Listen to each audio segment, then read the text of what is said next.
teaching others, because when I first got into the healthcare field, people overlooked me. I was really a ninth grade dropout who had no education, but I was determined to make something of myself for my baby. So Motor City matched the funds I put into my business. They awarded me $20,000. So now I'm able to focus solely on first step healthcare training and give it everything it needs. All because I live in Detroit. I'd like to welcome you to this edition of In the Conference Room with Mark S. Lee. I appreciate all of you for tuning in and continue to spread the word and spread the link to as many people as possible. This is your show, your broadcast, where we talk to business leaders from across the great city of Detroit, the state of Michigan, and beyond. So I want you to sit back and relax, and we're going to continue with another very special guest, Ms. Beverly Watts. And by the way, my name is Mark S. Lee. I'm your host. And we're going to continue with our conversation with Ms. Beverly Watts, and she is the president of Comto. She's going to explain that to you, what that means in a moment. And we're going to be talking about Michigan's roads. Beverly, thanks for joining me in the conference room. How you doing? I'm doing good today. Thank you so much, Mark, for having me here. And it's my honor to be here, continue to spread the need as all of us are passionate about our infrastructure and transportation in Michigan. So thank you for having me here. My pleasure. And you're the president of Comto, right? Yes, I am, and which actually is COMTO, but it stands for the Conference of Minority Transportation Officials throughout the state of Michigan. We are a part of a large national organization, and Michigan has a chapter, like most states. So I was honored to be elected to be the president for the Michigan chapter of COMTO. And very excited to do that with these professionals and about our infrastructure and transportation for our communities, connecting communities. So it's an honor.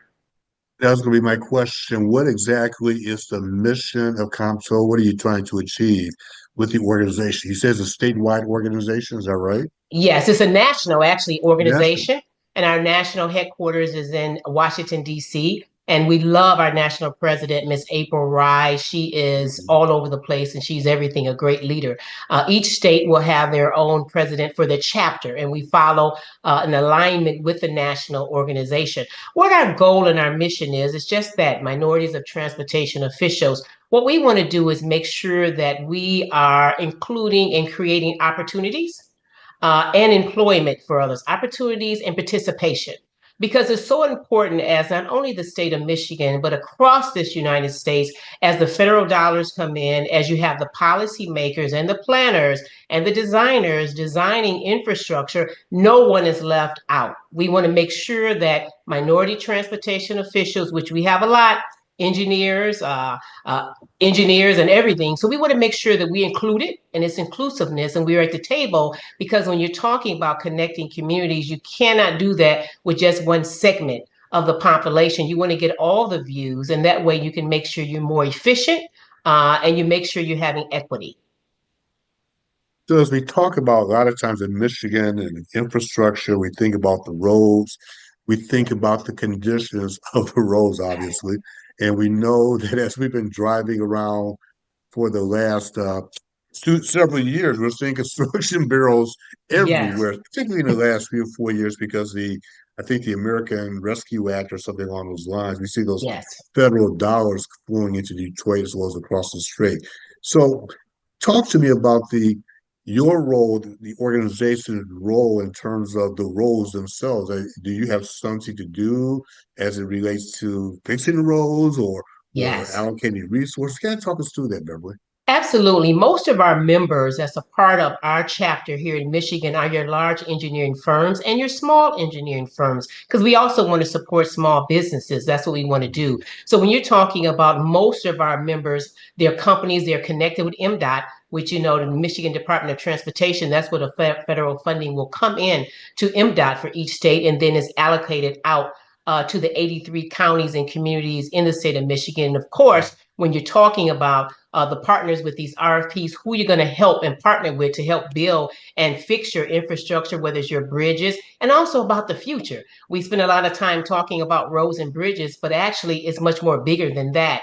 And we can get into that in a couple of minutes. But most of our members, they have helped. Like now, they're working on bridges. They're partnering with MDOT. They're partnering with local government, whether it's Wayne, Oakland, Macomb, Washington, Genesee County. So our members are everywhere, and we want to make sure that we are more having and participating, creating more spaces, more opportunity for all of our members, and their organizations, especially small businesses. So what we will do, say, for example, if MDOT or any government entity puts out an RFP, whether you're talking about I-375 or 94 or 75, or if you're talking about building a bridge or repairing a bridge, our members are the ones, along with these large engineering firms, are the ones that's tasked with getting the job done.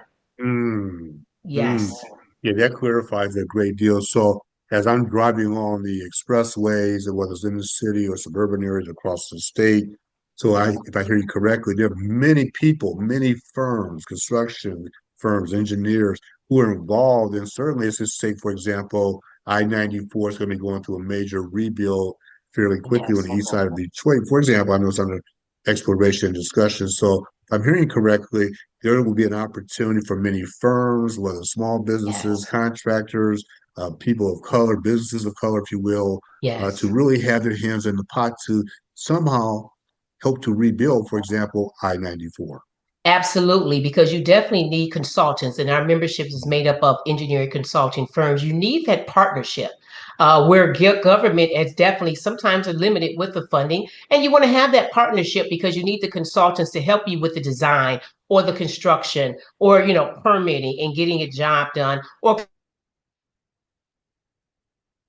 previous role at the county, we had workers, and our workers worked extremely hard. But what we needed to do is have that vision.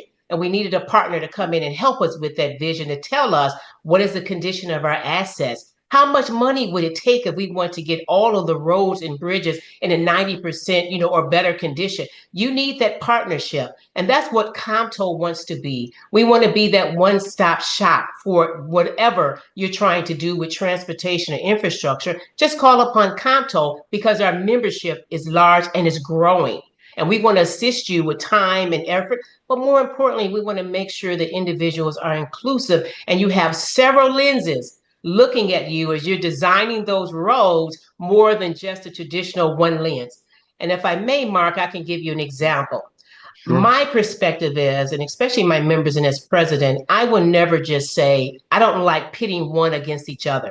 I've been in this infrastructure transportation industry for a while, and I always say rural versus urban. And we need to stop that because it's all of us together. Everybody has a need to improve their infrastructure. I'll give you an example. The rural areas up in upper Michigan, yes, they need improvement for their infrastructure and looking for transportation, but their needs are different than the urban areas when we have a lot more foot traffic and we're closer to, say, Ohio. And even when you're closer to Canada, when you're having all that transit come here. But I love your segment because we can even, I think a lot of individuals do not think in terms of the economic impact Right. that Yes. poor infrastructure can really have on goods and services. And I'll give you an example. Say, for example, rural areas, Upper Michigan, we have a lot of farmers. We get a lot of commerce from Upper Michigan, especially farmers that comes down each week, every other day to the Eastern market. So just give you an example. Just say if they have 50 crates of tomatoes, if they're coming down from Upper Michigan to Eastern market, but due to the poor infrastructure and the poor roads and the poor bridges, by the time they arrive to the Eastern market here, maybe 15 to 20 of those crates are just totally damaged, not even sellable. Mm. So what do you think they're going to do with the other 30 crates that are good? What they're going to have to do is raise the price of those Raise the price. tomatoes. Right. So we're paying a lot, and it does. And I have to give that example to individuals, and then they'll say, you're right. Mhm. Infrastructure, good condition infrastructure means a lot, not only just getting you from A to B, getting our commerce from A to B. Yeah, that's a great example because you're talking about the economic impact of Yes. product, for example, being destroyed because of bad Yes. infrastructure. And I Yes. always like to tell the story, of course, hey, we get those cars and trucks going across the bridge each and every single day, going to Canada and then coming into Detroit, of course. And just imagine if those parts, for some reason, are not coming across on good infrastructure. Certainly, that's Yeah. going to impact the overall economic ability for us to perform. And I think in terms of people getting to and from work, I mean, we wouldn't have Yeah. smooth roads in terms of Yes. I want to be able to leave my house at a certain time and get to work and not have to worry about potential damages to my vehicle as well as a result of the infrastructure. Very good example. What percentage, I'm just curious, of all the people you talk about inclusivity, what is the percentage of people of diverse backgrounds working on a particular project across the state of Michigan, of all the total projects? Do you have an idea? Yeah, I'm not an expert in that, but I would like to say we're growing. Mhm. we, Yeah, we're sure. growing. Of course, we're not near the 50%, but we want to get to that margin. And I could definitely tell you with this current administration that's in Lansing, we've made great strides, Sure. since 2018, not only with the funding that's been coming from the federal government, but just making this a top priority. Fixing those roads. I mean, people think that's a slogan, but actually, what the governor did is put it to work, with her team. And then they shared it and delineated a lot to the counties. So you got money and not only fixing the state infrastructure, we were fixing all the infrastructure throughout the counties throughout the state. So making that a priority have really helped organizations like Conto, our membership, because the more business money that comes, the more RFPs you're putting out, the better we are because that's the dollars that's trickling down to our memberships and our consultants who are helping redo our roads and bridges. As we begin to wrap up, and you referenced earlier about looking ahead and Yes. other projects that you're engaged in. So let me give you a couple of minutes to talk about the other things that you would like to share with those people tuning in today. Yes, and as we are talking about and trying to repair our roads and bridges, and we're moving away from the band-aids, we're talking about reconstruction, and that's the now. And maybe we're talking about doing that from years ago where our infrastructure got in this condition. But we got to look toward the future too, because the world and the nation is moving on, and we're talking about public transit. And I'm so proud to say that I just joined a state public transit action committee, head under Leo, that's what I call it, Labor, Economic, and Opportunity Unit. And so I'm proud to be a part of that because Compto wants to be a part of public transit, making sure that we are provided and we're also lending with those policymakers and saying the need that having connecting our communities and make sure public transit is accessible to everyone in the state of Michigan. So we want to be at the table in the forefront as well and partnering Mm. public transit. And that's the future because economic development, again, when you're going to draw those big manufacturing companies and those big firms to Michigan, when you're going to draw that young talent back to Michigan and you're going to keep them here too, because a lot of the individuals, they don't want to have a car. They want public transit where they're coming from. So we want to retain that young talent, attract young talent. If we want to attract the economic businesses here and grow our businesses has always been here in Michigan, we have to look toward the future. And Comto want to be right there with our policymakers and with our stakeholders, being right there as their partners, as their consultants. Well, Beverly, this is also as we wrap up. What is the website that people can go to and spell it out for them as well, where they can get more information, understand the other challenges and opportunity areas that the organization is certainly addressing as we move forward? Absolutely. You could always reach us at www.comto, COMOTO.org. That's Awesome. www.comto.org. Beverly Wise, I'm so glad we had this conversation. You've enlightened me because we're always talking about the roads here in Michigan and what can we do to continue to improve the infrastructure. I think you're giving us a very clearly defined picture, a better picture of what things are doing, what they're looking like. We focused on you focusing, the organizations focusing on inclusivity. All of this is important as we continue to focus on economic development for the great city of Detroit, as well as the state of Michigan. I appreciate you. I appreciate your time because I know you're busy. Keep up all the great work you're doing as well. Absolutely. And I want to thank you, Mark, because not only with transportation and infrastructure, you enlighten our community each and every day with your shows just like this that's important, that affects our community, and really helping bringing the subject matter experts on to really enlighten us. So I want to thank you for giving me the opportunity. And I'd love to come back anytime, especially if something new is coming up with transportation and infrastructure. Please allow me to come back. You're welcome to come into the conference room at any point in time that you like. And for all of you for tuning in this week, we thank you all. We want you to go out, make it a great day, make it a great week. Enjoy this weather. I know that Thanksgiving is right around the corner, but we will check you out next time in the conference room with Mark S. Lee. Go out, make it a great day, everyone. Thanks. I love teaching others because when I first got into the healthcare field, people overlooked me. I was really a ninth grade dropout who had no education, but I was determined to make something of myself for my baby. So Motor City matched the funds I put into my business. They awarded me $20,000.